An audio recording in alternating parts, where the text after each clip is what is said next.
Good evening, everybody. Welcome to Conant Show, and we're going out live on Wednesday, the 22nd of November, 2017. This is the eve of Thanksgiving, and it's kind of interesting to be going live right after my last week's show being played out. So that's kind of an unusual thing. And as always, I like to give my thanks and gratitude to Paula Gloria Barton for teching for me and making it a smooth and seamless show. In spite of the technical needs this studio still needs. And for those of you out there in local access TV watching land, it would be great if we could get some new equipment here. And we'll be appreciative for any public support. Give Bill McKenna a call and let him know that you'd really like some new equipment in the studio and support the producers of original content produced here in Woodstock, New York. So, I'm flying solo tonight. I haven't got a guest, so I was thinking, well, what could I do? What could I do? And it's, evening before Thanksgiving, and that always brings up a lot of interesting feelings and ideas, history, and I was thinking, good friend of mine, Jim Davis, over there on Jonette Lane, he is a scholar of Delaware Indian tradition, spirituality, history. There's a real elderly gentleman that he knows that knows the old language even, who doesn't live too far away from here. And he told me an interesting story. We always trade stories, actually.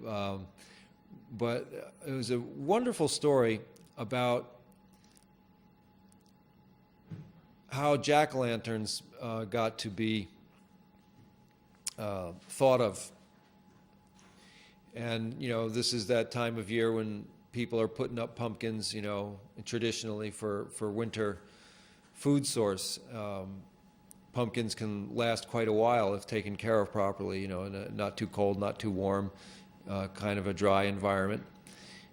And, but this is kind of an entertaining story because in the autumn, when the pumpkins are full and big and wonderful, they the Delaware peoples had a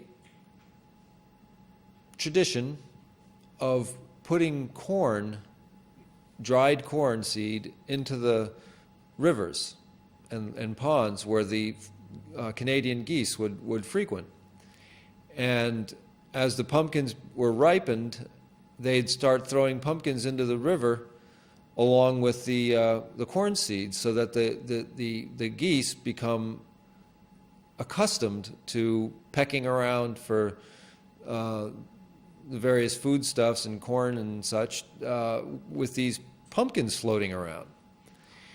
And they'd give them about 2 weeks to get really used to the idea of pumpkins floating around.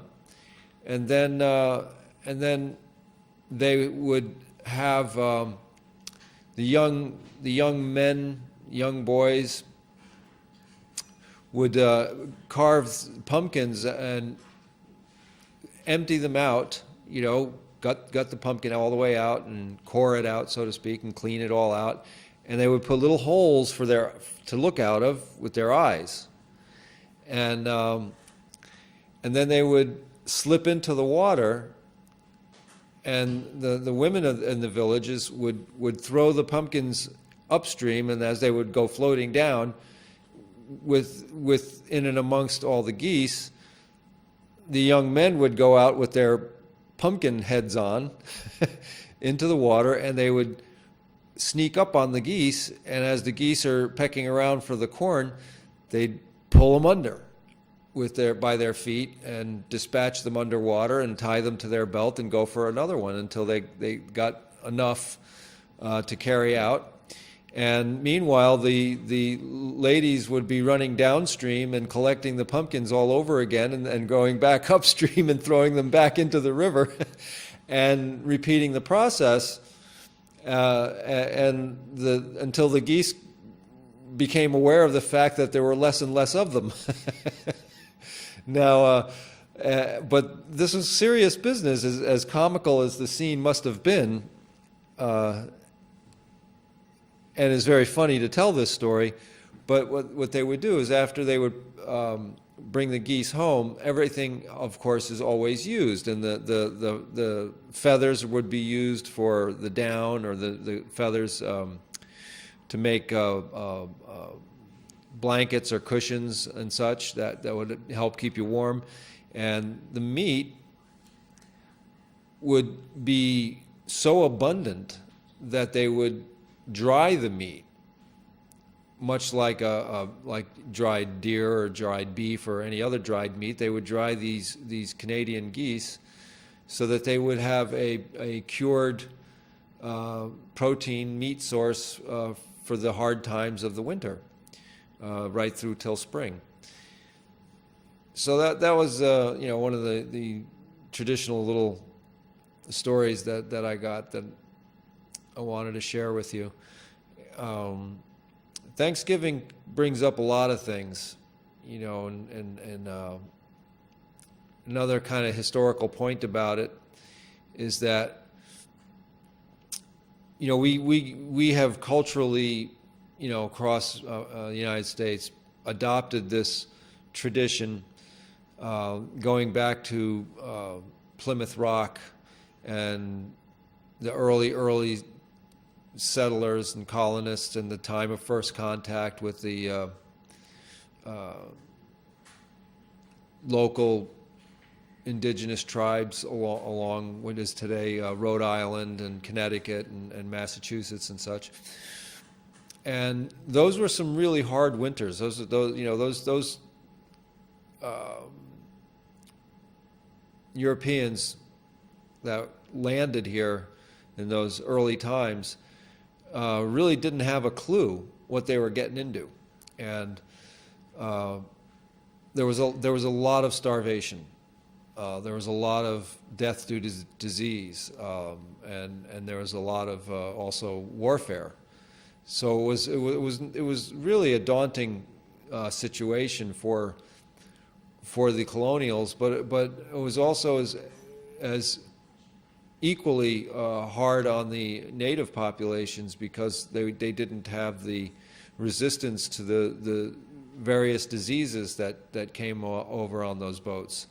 And so there was a great deal of sickness that had ensued all up and down the coast of what is today the United States, the East Coast. Anyway, that famous day that sort of gave rise to the myth of Thanksgiving and breaking of sharing of food and stuff was actually a rather tough first Thanksgiving. It actually was nearly broke out into a war, and what had happened is the colonials, who were suffering pretty good. They really weren't prepared for the coming winter. They were very much short on supplies, and the local tribes knew it. They knew they were in trouble, and they did bring supplies and food to assist the ragtag band of people struggling to get homes built and struggling to make their provisions stretch as long as they could and as well as they could. But people being people, there's time for games and there's time for gambling. And what happened is some natives got into a little gambling match with some of the colonial men, and a dispute had broken out where the natives had become aware of some cheating going on. And when things got threatening shots were fired, and it ended up that some 12 or 13 Indians were killed, and in the scuffle, I believe a few colonists were dispatched as well, and this became this became the backstory to what we call Thanksgiving today, because they were supposed to have a feast, and the idea of the Thanksgiving feast is part of the indigenous culture idea of Thanksgiving, which is done every day, not just one day a year, but every day, and that's something that I wanted to share tonight, is this, tragedy that we commemorate should be really honored for the tragedy that it was. And even though there's 364 other days of the year that we don't really think about this stuff and don't pull our families together to share a meal and abundance of autumn, at least it's one day a year that these ideas are contemplated. And that's better than no days a year, for sure. But the idea is the Thanksgiving from the native point of view is for everything all the time, good and bad. Every experience that we have we have to be grateful for it. Every bit of sustenance that we get, whether we're taking plants from the garden, or taking animals or fish from rivers and stuff, and that we're not just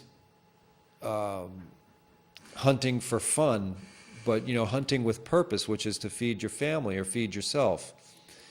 And this was a serious business, amongst the native peoples, and it still is, those who do still hunt and fish. And that is, the taking of the life is a serious matter, and you give thanks, and you thank the fish nation or the deer nation, and you for their giveaway, so that your family doesn't starve, or you don't starve. And just so you know, starvation is a horrible way to go, and it can happen very easily. Especially if you find yourselves on some foreign shores without enough provisions to get through a tough winter. Starvation can happen actually quite quickly. So, on the eve of Thanksgiving, I don't mean to be putting heavy ideas, but I can't kind of help it. I just wish everybody is safe on the highways, and and when your families do get together and friends do get together, that it's in a good and loving way, and also remember, I've mentioned this on my show a few times. I know that a lot of TV watchers are elderly people or people who are sick or housebound for one reason or another. So any of you out there that can travel and move around and visit people who might be home alone or whatever, do it. Go out and visit some people tomorrow and bring them something and little share in the abundance that we have. North America is an abundant place. I'll tell some more stories. I have a good friend of mine along the St. Lawrence River, my friend Lloyd. And, we used to talk about just this sort of thing quite a bit. And, prior to, say, 600 years ago, North America was very abundant, incredibly abundant. There was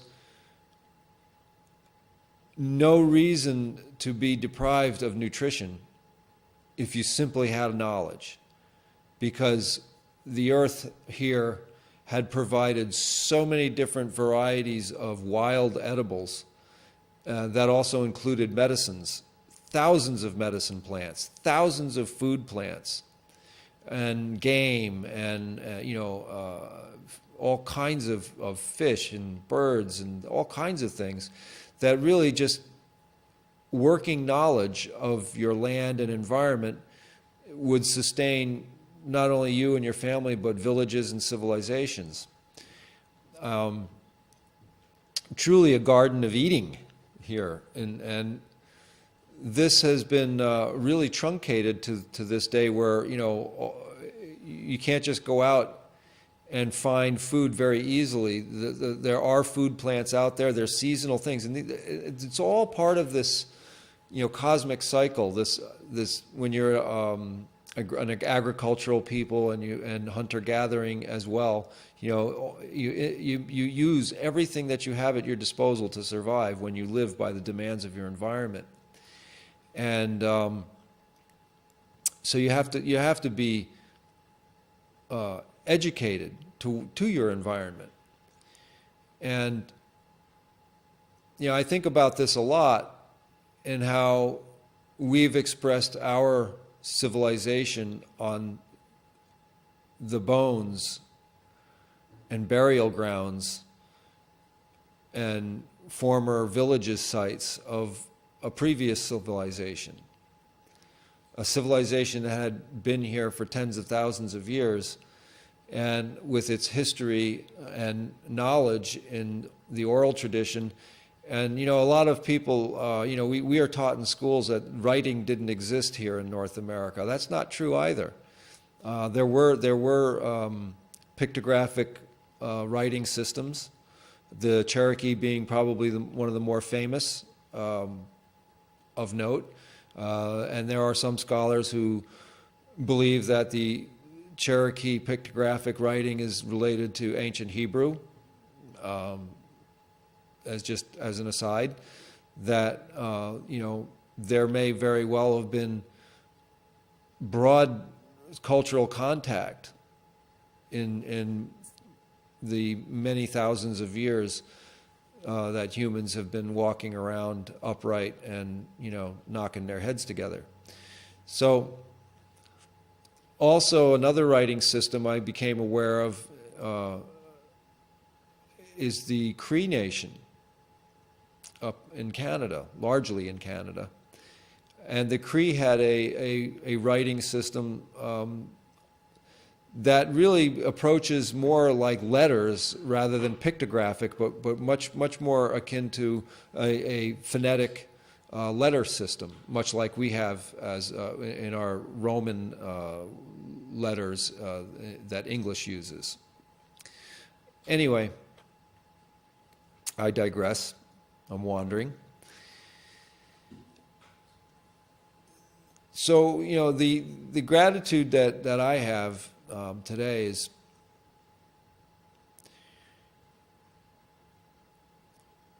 starts from the small, from the very, very small. And everything has a purpose in this idea, and when we give thanks every day. And that is that whether it's little minnows in a brook, or viruses if they indeed exist, or bacteria, or clouds, it all has a purpose, and we're grateful for them, and we're grateful for the birds, and we're grateful for the songs of the birds. And imagine what a world we would have if we didn't have songbirds, or we didn't have crickets, or we didn't have all of the other creature beings that sing and howl, and that's another interesting thought is these little mixed flocks of birds that I became acquainted with up on top of Mount Tobias over the years. And they would follow me around, and they would actually alert me to different things going on in the woods, or even if an unknown vehicle would be coming up the road. And they would alert me to these things.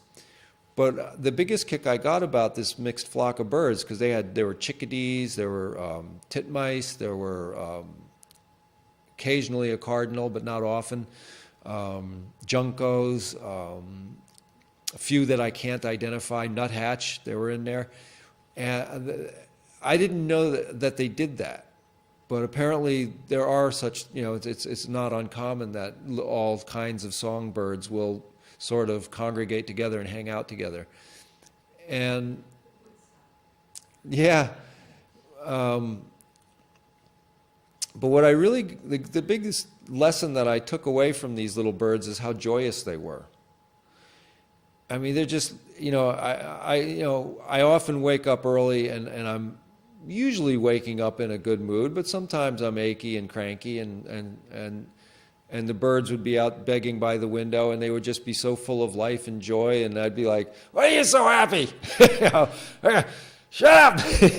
You're always so happy." And but that's a real valuable lesson, because a little songbird has to look out for hawks coming along and picking them off, and yet they're so happy. They live with such joy.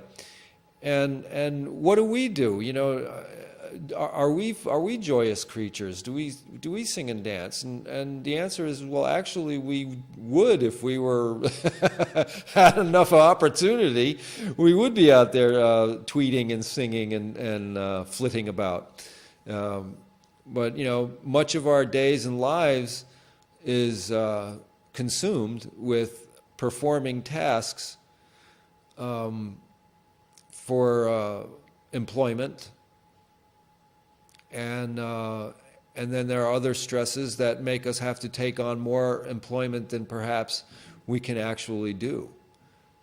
And then how much time is left for being joyous? How much time is left for your mate? How much time is left for your children or your friends or any other social contact?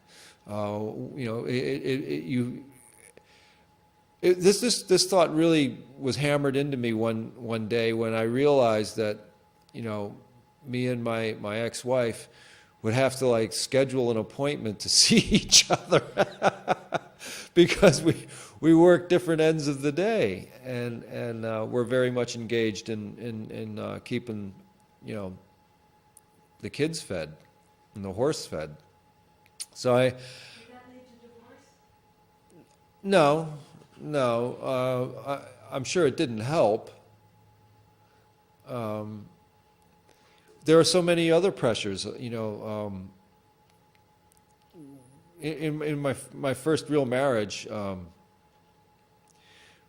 What really led, I believe, to our separating, and after 30 years of separation, finally getting divorced. That always entertains me too. That's actually a really good story. I should say something about that. But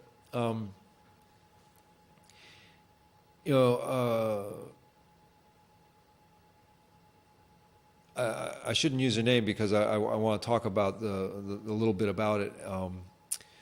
Some of the problem is sobriety, and we got married knowing each other less than 30 days.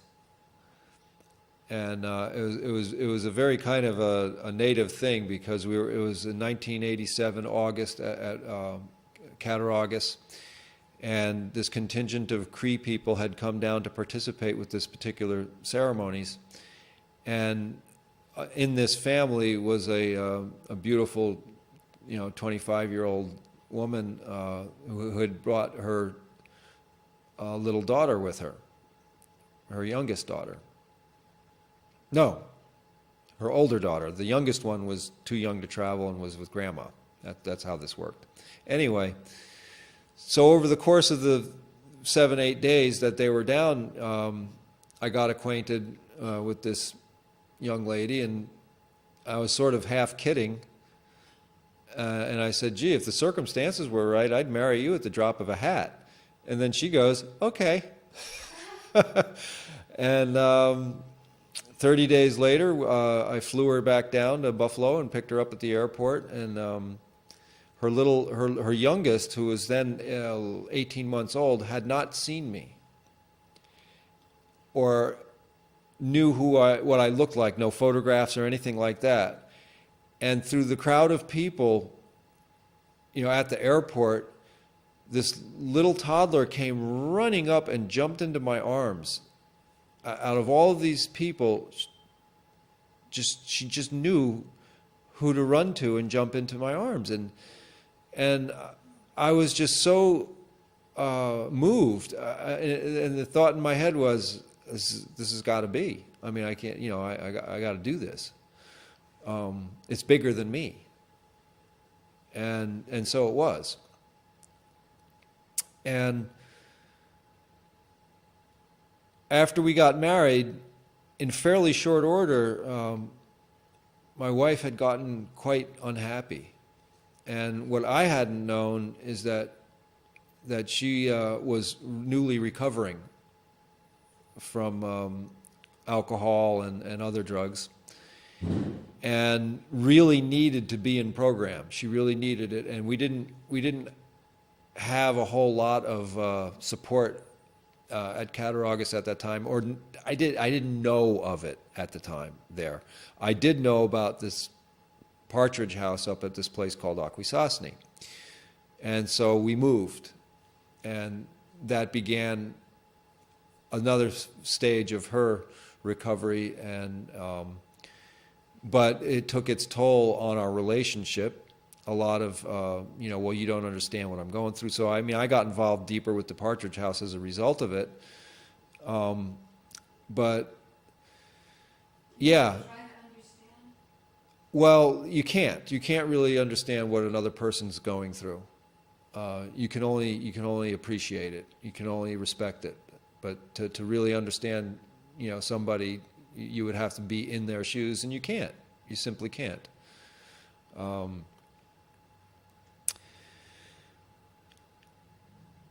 Like I said, I'm kind of wandering about here, and But you got more involved in Partridge House and everything. oh yeah, sure, absolutely. What is it exactly? Well, Partridge House was the Native American response to alcoholism and drugs pounding their population. I mean, the statistic is horrific. The statistic is 99% of the native population on a reservation is affected by or directly addicted to alcohol or something. So if you're not actively using, your mate, your mom, your dad, your brother, someone else is. And that has a very big impact upon your community and upon every individual. So there was no escaping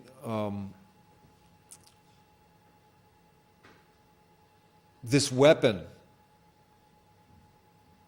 alcohol and drugs, in this context, is a weapon. And it's a very effective weapon at demoralizing a people. Who wields the weapon? Well, that's what's so insidious about it is that there are several layers to this. I mean, of course, alcohol is regulated and it's sold, Taxed and licensed. taxed and licensed and sold and all of this kind of thing regulated, and then there are the pharmaceutical drugs that are prescribed. I'm going to touch on that in a minute, actually. And then there are, of course, just the straight up, black market drugs that like cocaine and methamphetamines and then, all the other stuff out there I can't even pronounce or spell, that young people or everybody can be subjected to. And the thing is why these drugs, I call them a weapon, is that it targets the best of our population, which is our youth. And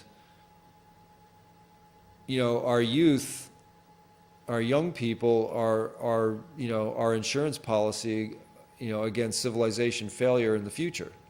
So when your young people have been inculcated to harm themselves with recreational use of substances, be it alcohol or otherwise, the end result is twofold. It either ends up a very damaged person who is less functional in the world, or dead through car accidents, overdoses, and so on. So I call this a weapon. The British Empire, when vying for control of Asia, engaged in something called the Opium Wars, and they knew that by getting opium into popular use in the community, in the various Asian communities, I believe China and Taiwan and stuff, they could really impact the warrior class so that they would be less strong, easier to defeat in battle. And this went on for some centuries, I understand. The Opium Wars are a real fascinating subject, and I wish I knew more about it, but again, drugs as a weapon. It immobilizes the enemy in an insidious kind of a way. And this is what I see going on with our nation today is, people always sort of stigmatize drug use with poor people. And, I got to tell you, from my youth in the 70s, it was the rich kids that had all the access. So, those people that I knew that had, expendable money, because my family was working class, and I was, doing what I could do to make money, and at what was it? I think it was $2.90 an hour was minimum wage when I started working. $1.75 on a farm, the one farm left in our county. I worked over at Van Houten's picking strawberries, but I think that was my first job. I was 11 years old for $1.75 an hour. But the idea is Wow. that, I didn't have money like some kids in our schools had money. And with that came access to all kinds of things, marijuana, of course, being possibly the most popular drug of choice amongst young people in those days, but also other things. And so it's a really an incorrect idea to get in your head to go along with this idea that people who use drugs, recreationally and then addictively, are somehow part of this drug culture, and that and they're sort of a lesser class of people that don't make as much money or something like that. That's a real erroneous thing. It affects everybody in many kinds of ways. And we touched on this subject. It's a hard subject because who brings it in? Why is it here? And then I just go back to the Opium Wars. Well, let's see. It was it was a military operation that brought it into the opium into the Chinese community. 4 or 5 centuries ago. And today I have my opinion that it's not any different. It's not any different. You have to have, for certain pharmaceuticals, and I'm working with a young lad now who's also in recovery, and he's opened up to me quite a bit about how he got addicted. And it was because he was in the hospital after a mixed martial arts fight, and his opponent had not only knocked out a tooth, but I think maybe somewhat broken his jaw, and he was in a great deal of pain. And they put him on opiates, opioids. I don't know what they're calling them now, whether it was OxyContin or whatever. I'm not sure, but it was a painkiller that his body really liked. And when it was done with the legitimate use of the painkiller, his body really didn't like not having it. And he went into the throes of withdrawal. He didn't know that's what it was. And this put him on a journey of having to illegally obtain this particular opiate. And he could function. So he was functionally, so long as he had his pain medication, he could kill it. Work all day long, great, fun guy to be with. And then when he ran out, he said, you want to die. You feel so sick. You've got to have it. You can't not have it, or you're going to just feel horribly ill, and that's withdrawal. And so here is yet another avenue that these are very dangerous compounds, and even with the legitimate use of them, you can find yourself wholly addicted and now participating with the black market, and this is not something that you would want to do recreationally. He would probably recreationally prefer to have a good fight, but this is what, he's now, 3+ years clean, and doesn't have the urge for it anymore, but he knows that it's always going to be there. He could fall right back into it at any time. And that's one of the things that we learned at the Partridge House. Just to get back to that a little bit. The Partridge House was a group of native people who had both a spirituality, their own native spirituality, and healing and medicine ways, as well as drug counseling under their belts. And they got the idea, there's so many native people in prisons with drug and alcohol problems, and they don't get treatment that works for them, that keeps them clean and sober. So maybe if we combined, sweat lodge, prayers and various other spiritual tools with the 12-step program, which is originated, I believe, in Philadelphia with a fellow trying to get sober from alcohol who started AA, Alcoholics Anonymous.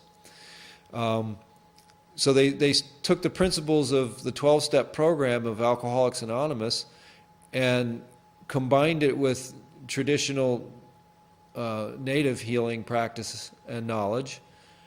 And by gosh, they put together a program, and I'm very thrilled that I had to experience some of the early days of it when it was still just a bunch of people experimenting with these ideas in a trailer up on the reservation, and it had grown. In 10 years, it became part of the prison system's treatment program for indigenous people, so that medicine people or ceremonial people could go into the prisons and conduct the ceremonies and work the 12-step program in that context with their native populations. And the sobriety, the recovery rate went through the roof. The recovery rate, loosely speaking, for non-native people using the 12-step program as we know it in the mainstream community, is about 30%, 70% relapse. It might even be less than that. In long term, it may even fall to 20%. So the 12-step program is helping a lot of people, and even with the relapses and so on, I really have to give so much praise and credit and gratitude for the 12-step program for all the work, that good work and good healing work that has happened because of it. Because that 20 or 30% of those people that are successful and live clean and sober lives for the rest of their lives wouldn't have had that without it. And to think that the native people who get involved with this model that the Partridge House created, the numbers are reversed. We're looking at a relapse rate of about 30% and a success rate of about 70%. You have a thought there, Paula? Do you think some of that could be because the younger people were rediscovering their roots?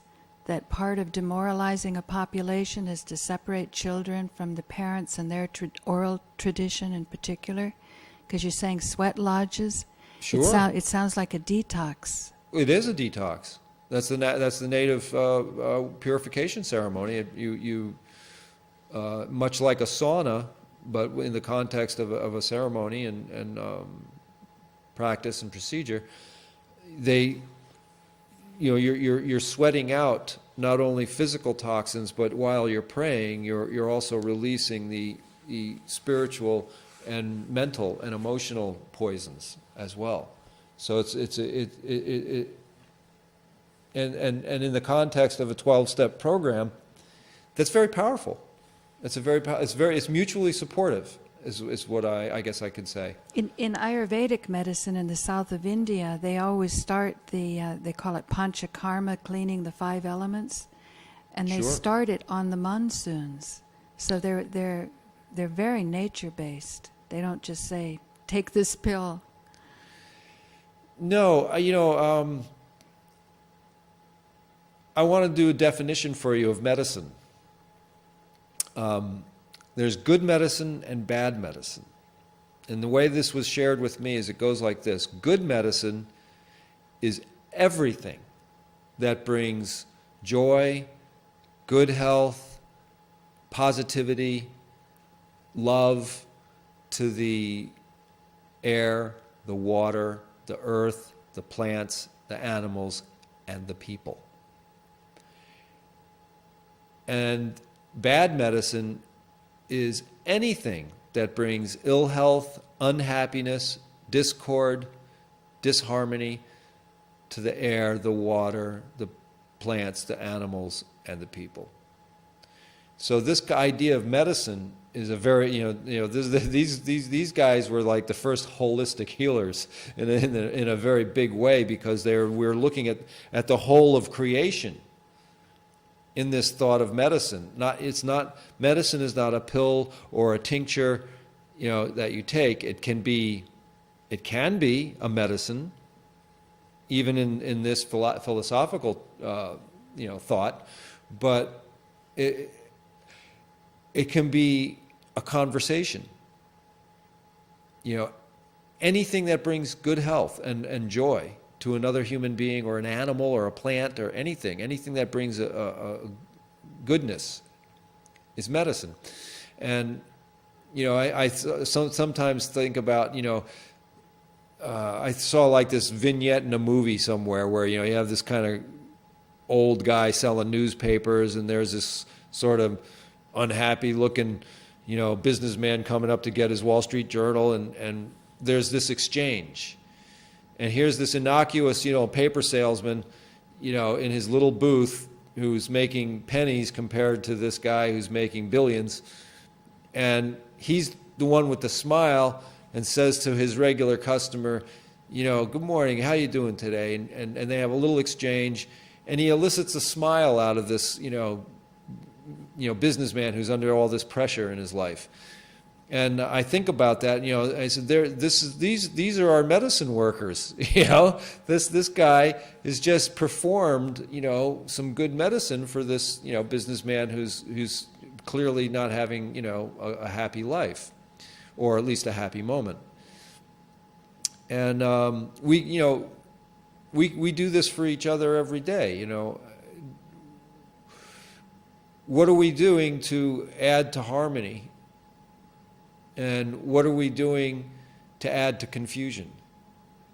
And that's a good thought to keep in thinking about each other. That's really interesting. What are we doing to add to harmony? As you know, Joe and I study a lot of law, and Bill Thornton with common law was explaining how judges generally rule for the status quo. And there's a certain wisdom to that, but that wisdom is predicated that the status quo is following the rules, that you've got boards of directors that are watching out for the overall welfare of the community, so that it's like you say, that the medicine becomes good. I was having a discussion with Jessica Kerr, the director of the library, about Yeah. the Wi-Fi and the IP address discrimination and so on. And it's really problematic because people working within the corporate structure that have policies to carry out so that the status quo keeps going, I think there comes a certain point where something has to give if you're not seeing that the medicine is good, to try to reverse engineer and find out, well, why isn't it good? I mean, Clayton Keefe himself, the chief of police here, was the first one that informed me that rehabilitation programs are running $30,000 a month. Now, I doubt that the Partridge, school of thought was demanding $30,000 a month from people or getting federal funding. It seems, like you said, it started in a trailer. Yeah, yeah. Why did I they remember name- it started in a trailer, and it's grown to such a big program that it's now probably on par with any other drug treatment program in terms of facilities and facilitations. Why did they choose Partridge as a name? Well, the name of the territory there is Akwesasne, and what Akwesasne means is land where the partridge drums. So the partridge figures very big on that territory.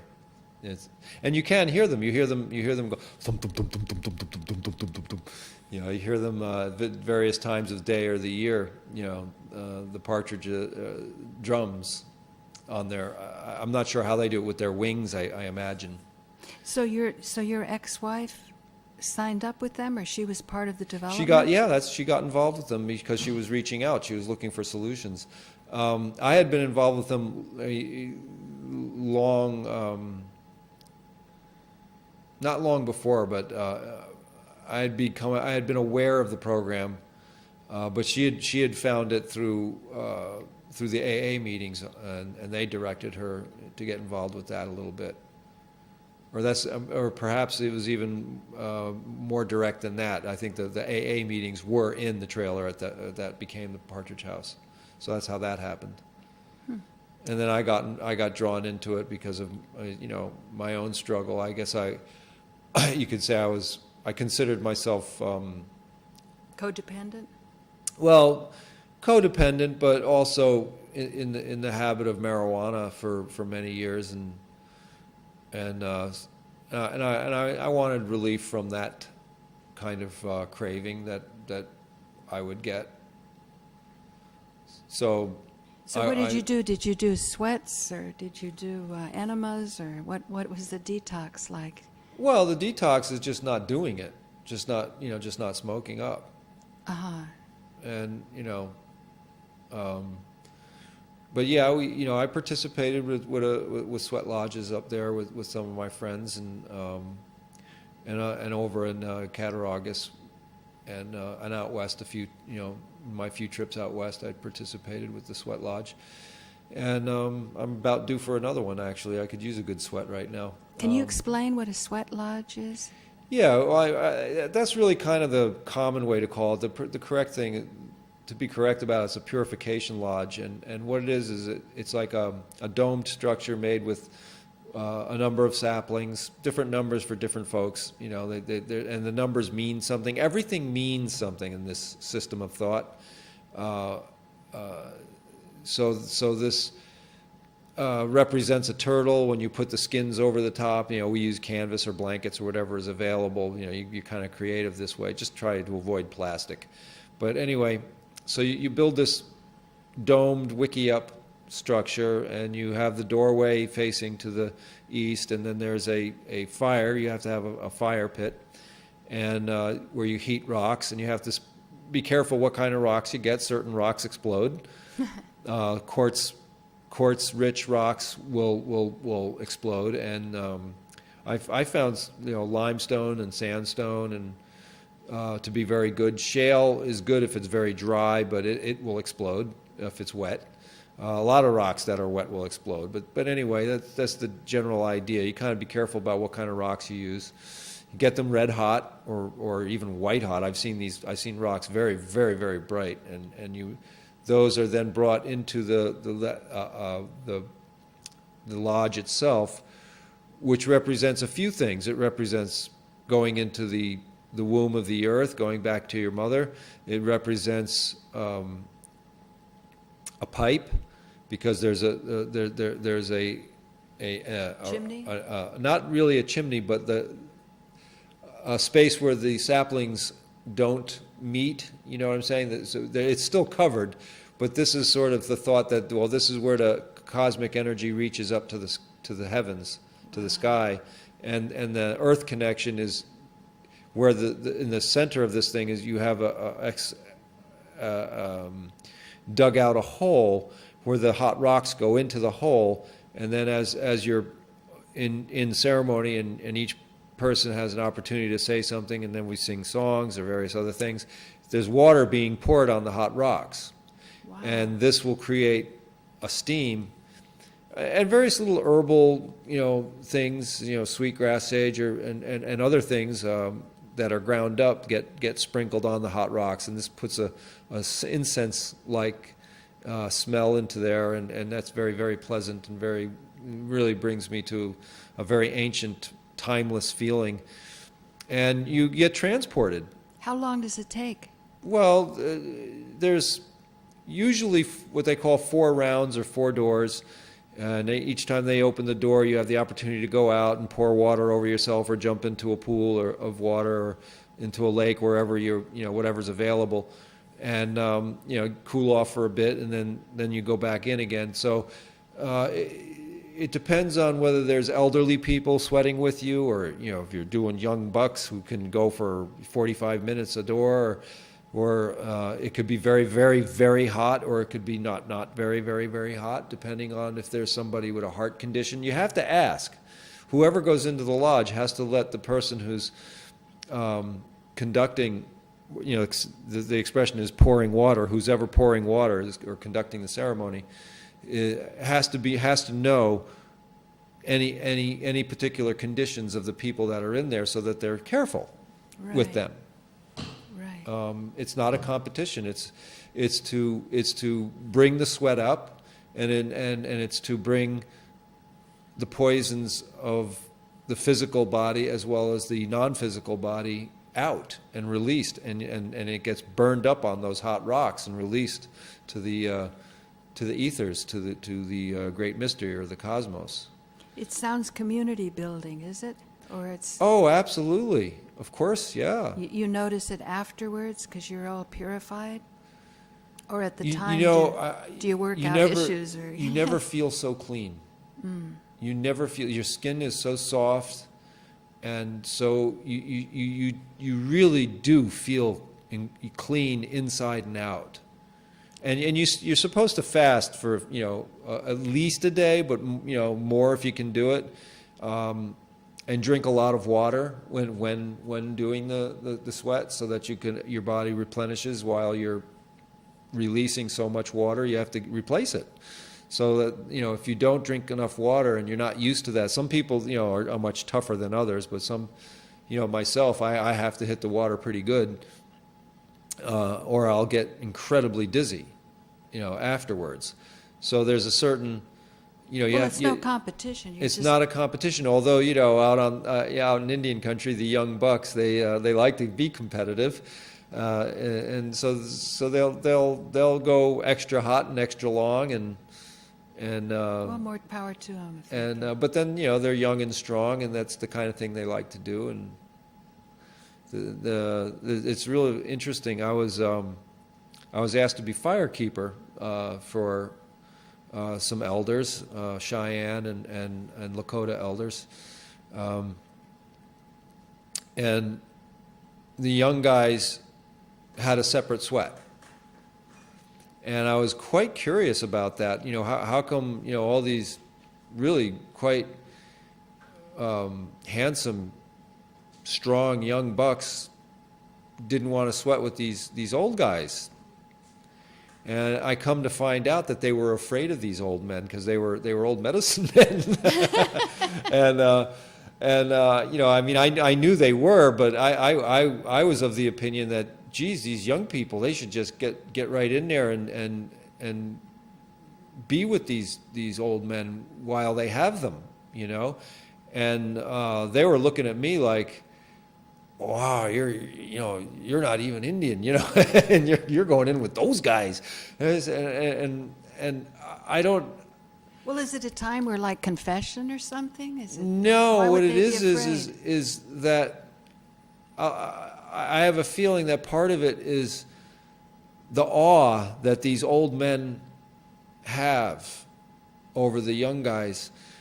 And I've encountered this out east more than out west. I'm only imagining that they perhaps don't feel worthy of being in with and they're afraid of them too. I mean, one of the guys said, well, you know, those are very powerful medicine guys, and you know, you don't want to trip up with those guys, because you know you can find yourself in a world of trouble, spiritual Isn't that trouble. something in our society? We just kick the elderly to the curb. No, not there.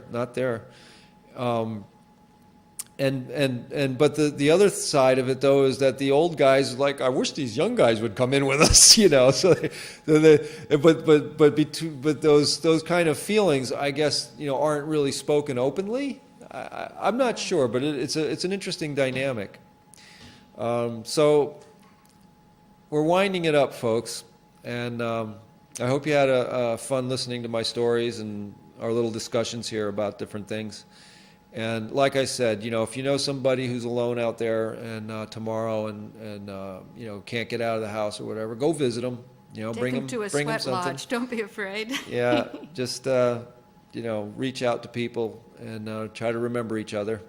And for those of you watching, happy Thanksgiving, and you know, have a good time with your families, and be grateful that you have the time together that you do. And this is George signing off on Conant Show, and we'll see you next week.